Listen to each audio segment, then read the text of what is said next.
Good evening, everyone. This is your evening news recap, your nightly news podcast on all the news that I come across throughout the day, giving you my take as somebody who aspires to be a politician in the near future. Hopefully, all you guys are doing wonderful. Hopefully, all you guys are well. Today is December 23rd, and it is Tuesday. Christmas is just 2 days away, guys. Can you believe it? That's absolutely crazy. And just a little update, there will be no episode on Christmas. I don't know if you guys expected that or not.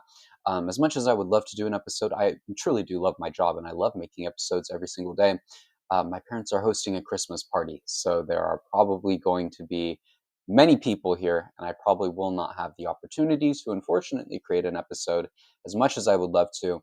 But outside of that, just as another update, I will be flying home on the 30th, so there will also be not an episode on the 30th. Just a little heads up for that. I'll remind you guys as that gets a little closer.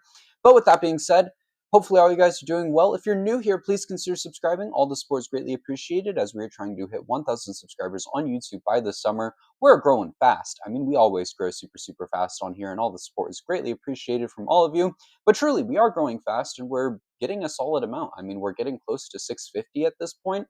Maybe we can hit 700 before the end of the year. That would be super cool. I mean, I didn't even think we were going to hit 600 by the end of the year. But if we can hit 700 by the end of the year, shoot, that would be amazing. So let's try and do that. Share with your friends, share with your family, share with anyone who you think may be interested in this content. And if you're on Substack, please also consider subscribing as well. All funds go to me. They help me pay for the things that I need to pay for in my life, like my groceries, like my bills, like my clothing, all of that. It's $8 a month, and this is a viewer-supported show, so all the support is truly greatly appreciated. But with that being said, let's get into the news from today. Moving on into the Trump administration, I lied. Moving on into the Epstein files, as we have been doing the past few days, I gotta, stop defaulting to the Trump administration. I guess I'm kind of used to it at this point. But hey, the first topic we have today is the Department of Justice has released thousands of more pages of the Epstein files.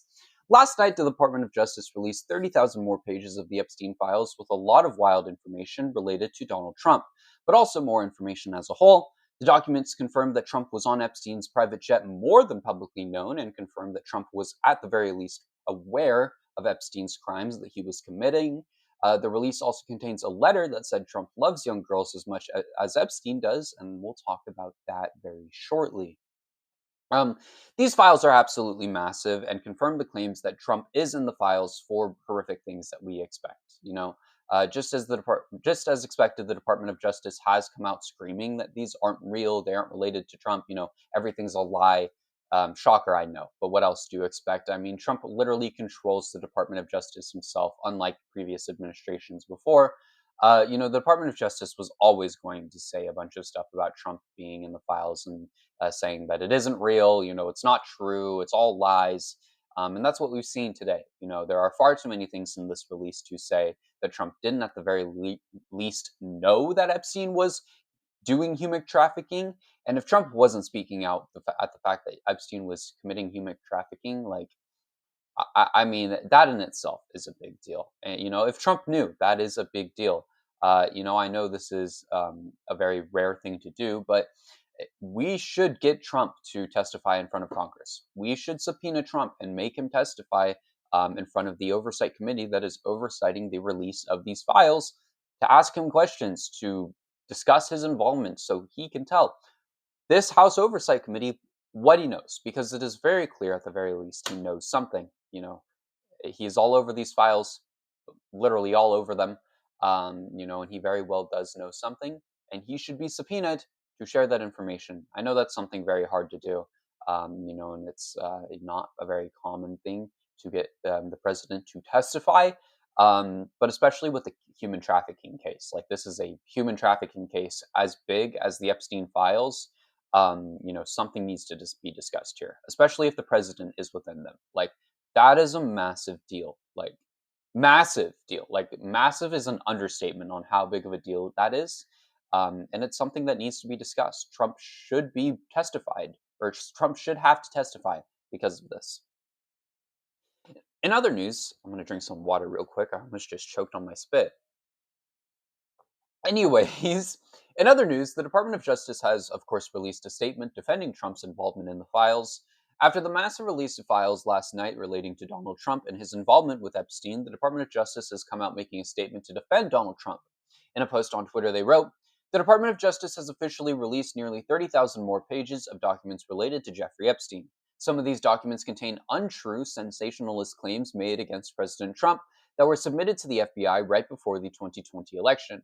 To be clear, the claims are unfounded and false, and they have a shred of credibility. They certainly would have been weaponized against the President Trump already. Nevertheless, out of our commitment to law and transparency, the Department of Justice is releasing these documents with the legally required protections for Epstein's victims. Many of the new release documents confirm that Trump, of course, very well at least knew what was going on with Epstein, but there is a lot more information. This is massive because it gives validity to the claim that the Department of Justice is trying to protect Trump. Of course, the statement from Bill Clinton the other day said that the Department of Justice is trying to protect someone, and I think we all can recognize that that is at least Trump to some degree. They didn't do this for Bill Clinton, so why are they doing it for Trump if it looks as bad as it does? I mean, if we're protecting one president, why aren't we protecting the other? Something about that just seems a little interesting to me. These claims are not unfounded and false. They are in the files of one of the biggest human trafficking cases, arguably of all time. And Trump has most definitely played a role in them in one way or another. They can't say he didn't forever. There are so many things in these files that prove that, especially this letter. We have to talk about one more topic before that. But it's a big deal, and Trump should testify in front of this oversight committee about what he knows. In other news, the Department of Justice has also confirmed 10 possible Epstein co-conspirators may have possibly been never charged. The new release of files has confirmed that Jeffrey Epstein and Ghislaine Maxwell weren't the only ones, as many co-conspirators in their case went uncharged, according to the files released hours after Epstein's arrest, investigators looked to ramp up pursuit of others affiliated with his crimes. An email from the FBI's New York's office read, "When you get a chance, can you give me the update on the status of the 10 co-conspirators?" The reply was heavily redacted, but confirmed that conflict had been made with alleged accomplices with the investigators, and that they were being looked into along with others. Although most of the names were redacted, we did get the names of Jean-Luc Brunel, who was arrested the following year under many pedophilic charges, Ghislaine Maxwell, and Leslie Wexner. Another email confirmed the locations of individuals who were co-conspirators, saying that 3 had been located in Florida and served GJ subpoenas. 1 was located in Boston, 1 in New York City, and 1 in Connecticut. Were also located and served. It also confirmed that agents were flying around to various places in Florida to interview different victims. Clearly they got 4 out of 10, but why were the other 6 redacted? Who are those other 6 individuals? The redactions within the Epstein files are absolutely crazy. Far too many things have been redacted that shouldn't even been redacted in the first place. Not to mention there's a lot of people saying that they used black highlighter and you can still read a lot of these redactions. I don't know how 100% true that is or not. But these people aren't victims. They're the ones who committed the crimes. They are co-conspirators within the Epstein's case. So it makes no sense why they were protecting them. The Department of Justice said that they were going to protect victims. Why are we protecting the people who are also playing a role in, trafficking these individuals? It makes no sense in the slightest, unless it proves that a certain man, Donald Trump, is also a co-conspirator. Who are these people? What are they doing? Where are they now? What is their connection to Epstein? We need to know as soon as possible. In other news, this is the big one that I've been, delaying a little bit. I know, I'm sorry. A leaked Epstein letter says that Trump loved young girls as much as Jeffrey Epstein did. A massive letter has exploded onto the internet following its release by the Department of Justice, where Jeffrey Epstein tells Larry Nassar that Trump loved young girls as much as he does. The letter reads, "Dear Ellen, as you know by now, I have taken the short route home. Good luck. We shared one thing, our love for caring young ladies, and hope that they'd reach their full potential. Our president also shares the love of young nubile girls. When a young beauty walked by, he loved to grab and snatch, whereas we ended up snatching grub in the mess halls of the system. Life is unfair." This has led to many claims, but the Department of Justice claims that this is fake They also did not even know if this was fake until a few hours after it was released, and didn't, release any context to the letter. So I'm very suspicious on that claim. Department of Justice is out here screaming that this is a fake letter. Yet when it was released, they didn't know if it was fake or not. And if you're releasing a letter like that, you should know if it's fake or not before you release it. Come on, guys! Like a letter claiming that President Trump loves young girls as much as Jeffrey Epstein does. If you're gonna come out there and tell me that they didn't need to know if this letter was fake or not before it was released, like come on, dude. Like, you just got your head up your ass at this point. Like, that is something that they for sure 100% should be able to confirm if it was fake or not before it was released. But they didn't. They didn't know that until 2 hours after when they completed an investigation. Not to mention, like, 2 hours for an investigation into something like that is far too short to me. Like, that is something that should be, a days long investigation, if not weeks. There is definitely something odd about this. This letter was also found in the mailroom of the prison where Jeffrey Epstein was kept in. So I personally think it is very likely it is real. But let's be honest, who else would be writing a letter like that? It's just very, very interesting. And the Department of Justice makes some claims that kind of try and prove that it is not correct. And we'll talk about that here in the next topic. But as a whole, this is very interesting, especially the claims that the Department of Justice makes. But a letter that says the president loves to grab and snatch young girls is a massive deal. And, nobody's just going to go around, making a letter like that, especially, that letter being found in the exact same prison that Epstein was being held, addressed to the exact same prison where Larry Nassar is being held. Like, something about that seems a little suspicious. It really does. In other news, the Department of Justice says that the letter between Epstein and Nasser is fake, following their 2 hour investigation. The DOJ has come out saying that the Larry Nasser letter is fake, despite only taking 2 hours to look into it. In a post on Twitter, the Department of Justice wrote, the FBI has confirmed that this alleged letter from Jeffrey Epstein to Larry Nasser is fake. The letter was received by the jail and flagged by the FBI at the time. The FBI made this conclusion based on the following facts. The writing does not appear to match Jeffrey Epstein's. Don't know how true that is or not. If you look at a lot of things throughout the Epstein files, a lot of it is cursive. And although I can't read cursive very well, I do have a little bit of ability to read it. And looking at it side by side to a lot of the things that we have read within the files, a lot of it is cursive. So I would be willing to argue that it is very possible Jeffrey Epstein does seem like the type of individual to write in cursive. But the next two are a little interesting. The letter was postmarked 3 days after Jeffrey Epstein's death out of Northern Virginia when he was jailed in New York. But last time I checked, I'm pretty sure when you go, when you're sending a letter in prison, I myself have never been to jail, so I don't know if this was 100% or not. But I have done a little bit of information on the prison system and the pen pal system with prisoners and all that kind of stuff. So it says that the return address did not or that's the next one. It says the letter was not postmarked 3 days until 3 days after Jeffrey Epstein's death out of Northern Virginia. But I'm pretty sure a lot of the mail within the prison system goes through this review system where they look over these letters. They look at what's going in, what's going out, and then it's sent out eventually. And if that is a process that is true, and I'm pretty sure that is the case, I know at the very least that they review things that the prisoners are given. It would make sense why this was postmarked a few days after Epstein's death, because it would still have to go through the process of being approved and all those kinds of things. Um, and then as well, it says the return address did not list the jail where Epstein was being held, and it did not include his inmate number, which is required for outgoing mail, which is interesting. That would be enough to say that this letter is fake. But with the other two, claims, I don't know how true that is or not. Of course, we haven't seen, like the what's it called? So why am I the envelope? We haven't seen the envelope that this letter was on. We've only seen like the actual like writing in the letter. As far as I know, we haven't seen the envelope or anything like that.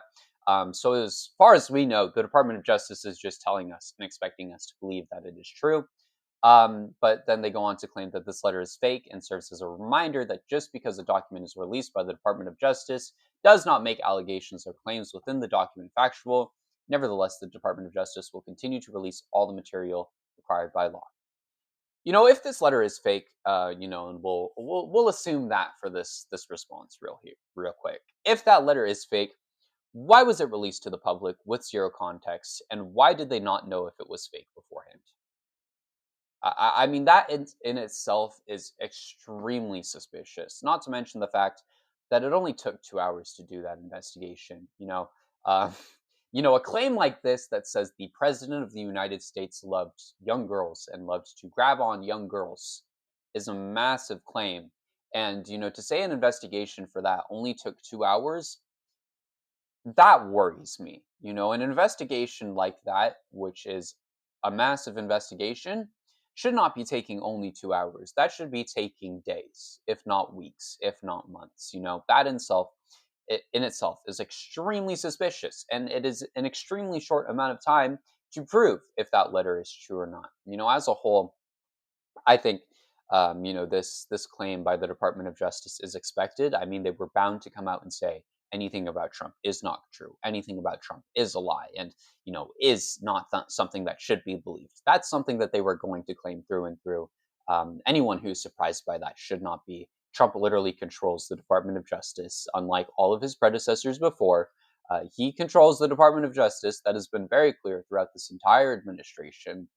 And this is a massive deal, and it's something that still needs to be discussed. It's something that still should be addressed, and I don't think we should rule out if this letter is fake or not. I think it is very suspicious that this investigation only took 2 hours, and I think it is very suspicious that they continue to blow up and continue and claim that Trump is not actually in these files for what it seems like, and that anything that they're saying is incorrect. So, that is very suspicious. Trump controls the Department of Justice, and that is very clear. And in all honesty, like, this is not something I would ever do. I would never be interested or in doing anything as horrific as Epstein is doing. That is not something I will ever do. I want to preface this statement by saying that. But if I were somebody, if, and this is a big if, I want to preface this by saying that. Don't take this as something I would ever do. If I was somebody within these files, if I was in Donald Trump's position, if I was, Donald Trump in this situation, I would be pressuring the Department of Justice to come out and say, this isn't true. I would be pressuring the Department of Justice, to do all of these things. Again, this is not something I would ever do. With Donald Trump's history, if I were Donald Trump in this situation, the type of man that he is, and the type of things that we have seen from this man, I want to hold this in like, I don't want to make this seem bad at all. I'm trying to avoid that as much as possible. With the man that we know that Donald Trump is, and with his history, and with everything that he has done, if I were him, this is the exact thing that he would be doing. With all the information that we know about this man, this is the exact thing that he would be pushing to do, which is why I find this extremely suspicious.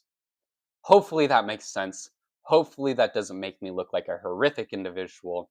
I really hope I prefaced that well enough. And if I didn't, hopefully me saying this does. I would never do anything like that. That is absolutely disgusting. I've said this time and time again, but also, like, I would never, be an individual to control the Department of Justice. The president should not be controlling the Department of Justice. It has been separate for a very long time from the president, and that is something that should remain, especially after this administration. The fact that Donald Trump controls the Department of Justice right now is a big deal, and is something that should not at all be the case. Hopefully that all makes sense. I'm a little bit worried about that one, but hey. Anyways, the Trump administration is now looking to garnish wages of people who default on or are in default on their student loans. The Trump administration will now start garnishing the wages of people who are in default on their student loan payments starting next year on January 7th. The Department of Education says that it will send around 1,000 notices in January, but that number will increase and scale each month as it sends as millions of Americans are considered in debt on their student loans.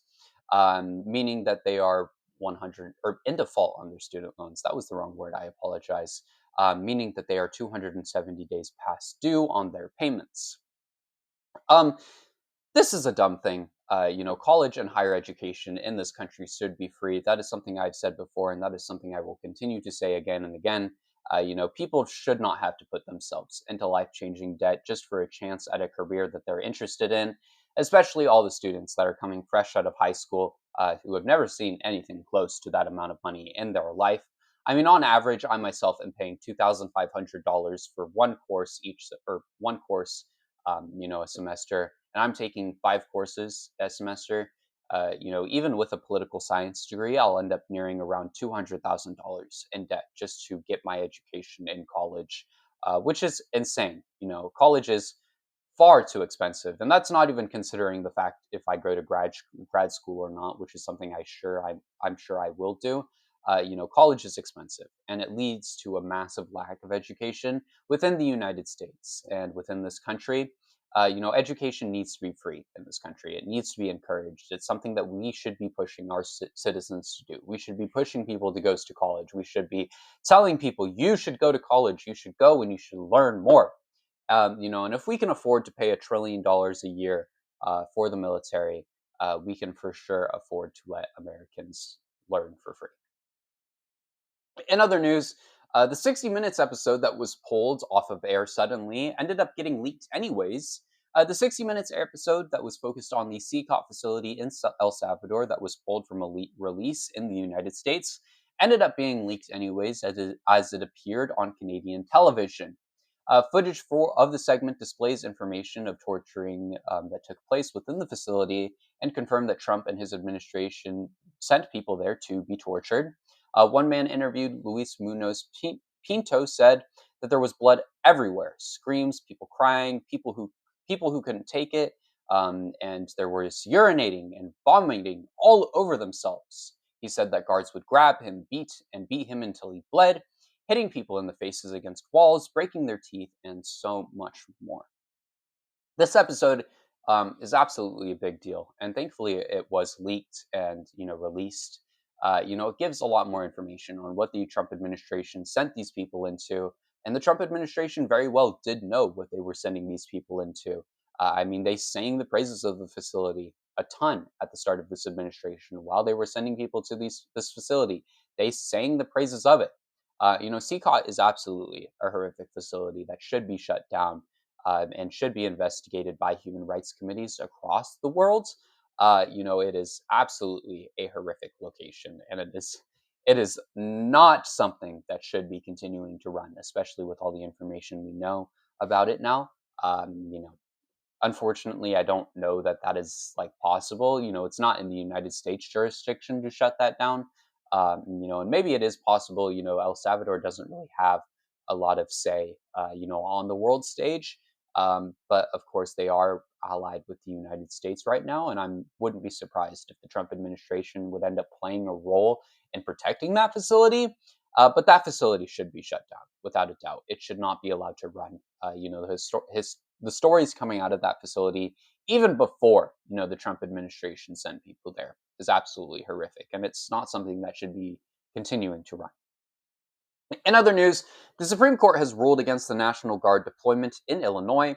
The Supreme Court has ruled against Trump's National Guard deployment in Illinois, blocking the administration from doing so in the Chicago area. Although the decision mostly impacts the Chicago area, it is expected to have similar challenges Similar challenges are expected to be made in the area if National Guard deployment is deployed in other cities, as well as creating a roadblock for the Trump administration as a whole. Governor J.B. Pritzker said in a statement, "This is an important step in curbing the Trump administration's consistent abuse of power and slowing Trump's march towards authoritarianism. This is a rare loss for the Trump administration, of course, but a massive one, as the conservative majority ruled 6-3 in this ruling." This is absolutely great news. The National Guard deployments that we have seen throughout this administration are extremely a waste of time, an extreme waste of time. We're sending these National Guard troops to go and essentially watch peaceful protesters and it's a waste. It always has been. I mean, people are showing up to these events and blow up costumes. We've seen the frogs, we've seen, the unicorns, we've seen all of that kind of stuff. We've seen the dinosaurs, for that matter. Like, people are coming to these events and they're, making not light of the situation, but they're making these protests a lot more lighthearted and really showing that these protests are peaceful. There's no reason why we need National Guard troops in these cities. Thankfully, this has been at the very least stopped in Chicago, and hopefully, it continues to be the case in states across the country, and especially in the state of Illinois. But we'll have to wait and see. With that being said, though, thank you everyone for watching today's episode. I hope you all enjoyed. It has definitely been a very interesting day in the news world, that is for sure. If you're new here, though, please consider subscribing. All the support is greatly appreciated as we are trying to reach 1,000 subscribers on YouTube by this summer. And if you're on Substack, please also consider subscribing as well. All funds go to me. It's $8 a month, and it helps me pay for the things that I need to pay for in my life, like my groceries, like my bills, like all of those things. But if not, you can always subscribe for free. I truly do appreciate all forms of support on this content. Also, go check out my Blue Sky. Go check out my TikTok, all my other pages. I make a ton of content over there. I also be streaming, or that's not proper grammar. I also stream Minecraft on TikTok. And I talk about a few other topics on there on the TikTok lives. So if you're interested in talking to me on TikTok live, asking me questions about politics or really anything else, go check that out. I think there will be a stream tomorrow on Christmas Eve. We'll play some Minecraft and do a few other things. Maybe set up a little, bit of a Christmas gift for the people on the server. I think that might be a little fun thing to do on stream. But outside of that, thank you everyone for watching today's episode. I hope you all enjoyed. It's definitely been a very interesting day in the news world. But with that being said, thank you everyone for watching, and I will see you all in tomorrow's episode.